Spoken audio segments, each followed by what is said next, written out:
some other issues too we want to tackle today, Gavin. Credit scores. There was some changes that came about, I think it must be just over a week ago now, where our credit scores are being reported more often and more accurately to financial lenders, financial institutions.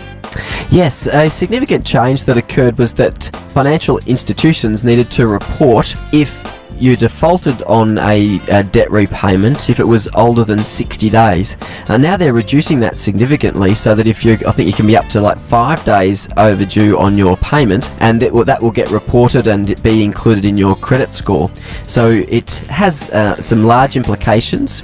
A lot of the commentary around the change coming into play is around those people who are poorer potentially going to be impacted more because they might be defaulting more on them. So it's actually going to be more challenging for those in difficult circumstances. But it's something to be aware of, that if you aren't paying your debt repayments on time, that it could impact you.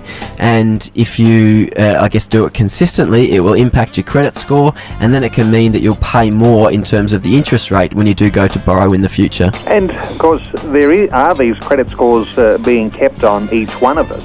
When we do go to even, we're talking about buying a new car, or whether it's a home loan or whatever it might be, whatever loan you're applying for, this credit score counts as to whether a financial lender will actually lend you any money.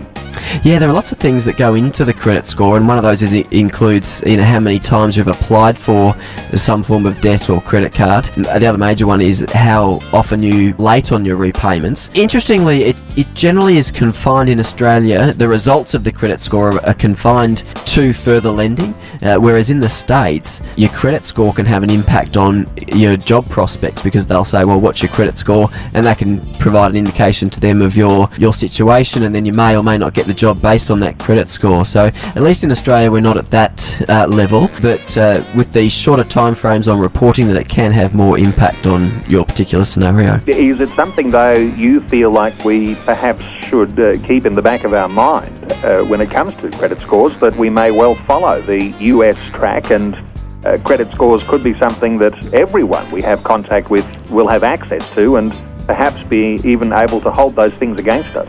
Yes, I think it means that we should pay more attention to it when we are late in our payments.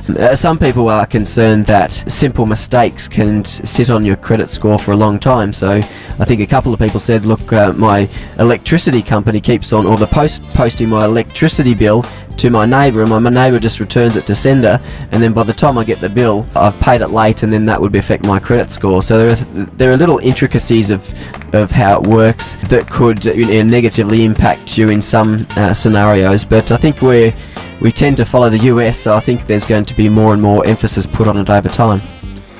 Just going through the potential scenarios there, you could be off for a holiday for a couple of weeks, and your bills could arrive in the mail, and you could be late on those, and you'll end up with a little black mark on your name. Yeah, exactly. I guess they would look at the whole history, and that's the idea of it, that if that was just once off, it wouldn't be a significant impact, and if you paid it back, have minor impact. But if it was a consistent thing, that would definitely have an impact. And Gavin, you'd be aware that you can, in fact, review your credit score.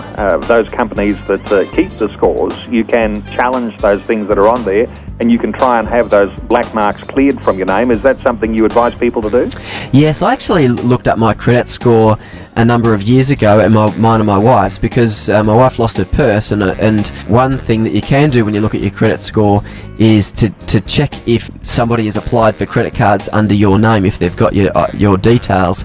So it is good to check your credit score. I just tried to look at Vita as one of the main organisations that provides credit scores. I think Dun & Bradstreet might be the other, but I just tried to get it before today's interview, and it looks like they're trying to channel you down an annual fee to access them at the moment, whereas I was able to access it for free a couple of years ago when I did it. So I'm sure there would be a way of accessing it for free. It's just a matter of finding that mechanism. So check your credit score now, because you'll be charged to do that eventually. So yes, probably. There's something certainly to be aware of.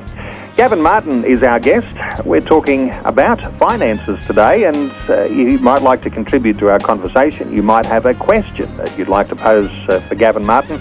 You can do so.